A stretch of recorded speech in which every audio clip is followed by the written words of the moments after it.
Bonjour chers amis, j'ai la chance, l'honneur, l'avantage d'être avec vous pour cette nouvelle édition de 100% Quintet. Un 100% Quintet qui sera dédié cette fois-ci à une course de galop.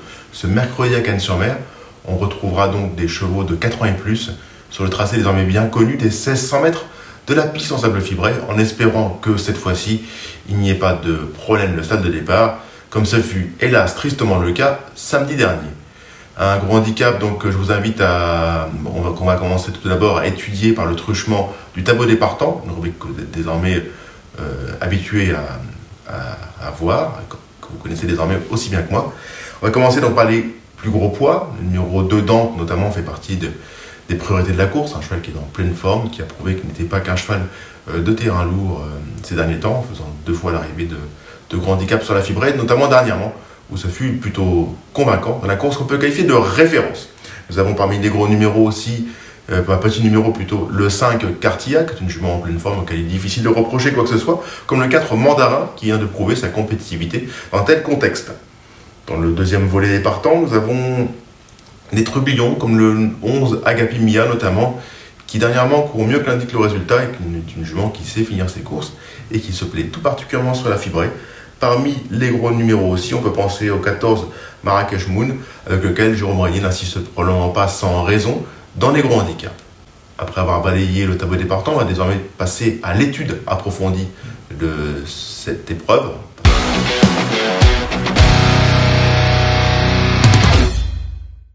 Donc commencer par le 2 Dante, j'avais un petit peu défloré la chose en l'évoquant par le truchement du tableau des partants, un numéro Dante qui offre beaucoup de garanties ici, qui est un cheval de qualité, un cheval qui a prouvé donc ces dernières semaines qu'il n'était pas qu'un cheval de terrain lourd, lui qui avait réalisé un automne particulièrement fructueux dans les gros handicaps et qui avait vu sa valeur révisée progressivement à la hausse, a prouvé qu'il demeurait encore compétitif. Ces 2 plus récentes sorties sont bonnes, notamment dernièrement sur le parcours de Cannes, sur le même parcours que présenté ici, le parcours des 1600 mètres de la fibrée où il était très bon. Il avait un mauvais numéro dans les boîtes, ce sera de nouveau le cas ici, il faudra composer avec un numéro tout en dehors, mais il a prouvé dernièrement que malgré ce tempérament, malgré cet élément négatif, le cheval était très compétitif à ce niveau. Sa dernière fin de course a été particulièrement remarquée et remarquable. Voilà pourquoi il me paraît difficile à contourner ici. Numéro 5, Cartilla, et fait partie aussi des priorités. Dernièrement, elle a été une nouvelle fois très compétitive. Une jument qui est issue des courses à réclamer, avec lequel l'écurie Vermeulen fait du bon travail. Une Cartilla qui est plutôt très régulière dans l'effort et qui devrait une nouvelle fois être compétitive ici. Certes, sa marge ne semble pas conséquente dans un tel contexte, mais c'est une jument qui fait toutes ses courses, qui se plaît tout particulièrement sur la fibrée. Dernièrement, elle n'est que 5e, mais elle n'a pas eu les coups des franches en début de ligne droite. Elle aurait peut-être pu finir un peu plus près ce jour-là. Nous avons ensuite le 4 Mandarin, qui fait pour moi aussi partie des priorités. En effet, Mandarin, on pouvait douter de sa compétitivité d'emblée dans les grands handicaps. Et dernièrement, il a levé le doute en étant très compétitif, en se défendant ardemment. Son entourage est en meeting ici. C'est un cheval qui a prouvé qu'il fallait compter avec lui à ce niveau et qui, sans incident, devrait une nouvelle fois jouer un rôle très actif dans l'emballage final. Nous avons ensuite le 11 Agapi Mia, qui dernièrement court beaucoup mieux que l'indique le résultat. En effet, elle était loin, elle avait un numéro en dehors dans les stades de départ et a vraiment effectué un effort final remarqué.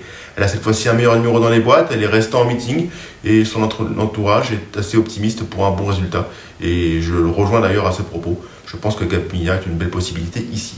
Le 11 Chiamala a déçu dernièrement, une jument qui est très compétitive sur la fibrée.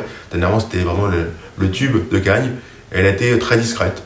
Je me garderai de la condamner activement. C'est une jument qu'on peut racheter ici. Et en plus, la cote devrait être au rendez-vous. Le 8 Total Know-Out, on pouvait penser que c'était qu'un cheval de gazon et de terrain lourd. Et dernièrement, il a prouvé le contraire, en étant très courageux dans la phase finale pour conserver un exécite. Un cheval qui, sur la foi de ce qu'il vient de réaliser, s'annonce une nouvelle fois compétitif. Il est maniable, dur à l'effort, et devrait une nouvelle fois chèrement défendre ses chances.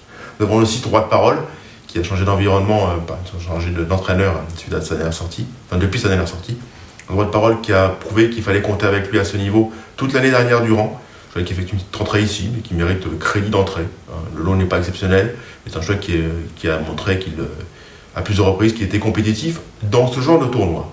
Nous avons le 15 Acier, un cheval un peu compliqué à monter car il est borgne, un cheval qui a du potentiel et qui a prouvé sa forme, sur cette piste de Cagnes, un cheval qui apprécie beaucoup la fibrée et qui devrait une nouvelle fois charmant défendre ses chances, même s'il monte de catégorie ici. Le 14 Marrakech Moon, qui n'a pas beaucoup de marge, mais avec lequel Jérôme Brenier insiste, non sans raison. Je crois qu'on peut glisser dans une combinaison, plutôt en fin de combinaison selon moi. On va désormais passer à mes impasses. Il faut que je ne vois pas l'arrivée dans ce quintet.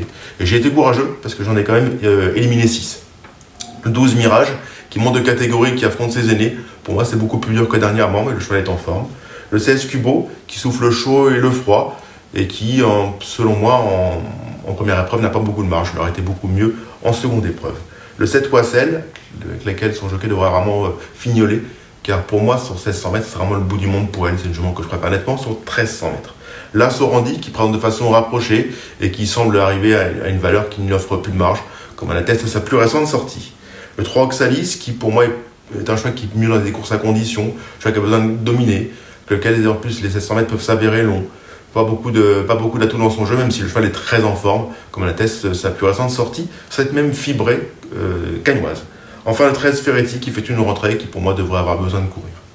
Voilà pourquoi, on a évoqué toutes les candidatures de cette course. On va passer désormais à mon ticket de quintet.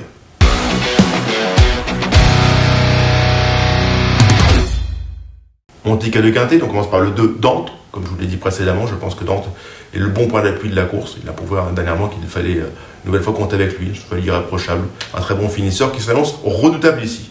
Le 5 Cartier, pas beaucoup de marge de manœuvre, mais une jument qui est un bon point d'appui ici et qui devrait, selon moi, finir les 5 premiers une nouvelle fois. Le 4 Mandarin, je crois qu'il a prouvé sa compétitivité à ce niveau dernièrement et qui doit répéter ici. Le 11 Agapimia, qui a fait un truc dernièrement, qui est resté à Cagnes, je vois qui s'est bien accommodé et bien acclimaté au temps cagnois, qui devrait charmant défendre ses chances ici, d'autant qu'elle a tiré un meilleur numéro dans les boîtes que dernièrement. Enfin, le 10 Chiamala pour pimenter les rapports, une jument qui est une lionne sur la fibrée et que je me garderai de condamner hâtivement sur sa plus récente sortie. On a donc évoqué ce quintet, on va finir par la cerise sur le gâteau, du moins je vous le souhaite, avec le cheval du jour. Mon cheval du jour sera le 809 Vasco de Gama, un cheval qui a prouvé dernièrement qu'il fallait compter avec lui à ce niveau. Il avait précédemment couru sur 2000 mètres, dans sa peu longue à mes yeux pour lui. Le mile, c'est en plein son truc. Là, il découvre un engagement, selon moi, favorable et me décevrait en ne jouant pas les premiers rôles ce mercredi à Cagnes-sur-Mer. Voilà, chers amis, c'est désormais temps de se quitter. C'était un plaisir pour moi. J'espère qu'il a été partagé et que au moins j'aurais été instructif et relutif pour vous en espérant avoir donné la bonne combinaison du quintet. Je vous dis à très bientôt, c'était un plaisir. On va rebasculer au trot ces prochains jours. Un meeting de Vincennes qui continue, même si on commence un petit peu à arriver en fin de meeting. Mais voilà, une discipline très à l'honneur durant tout l'hiver durant et qui nous donne une nouvelle fois rendez-vous ce jeudi.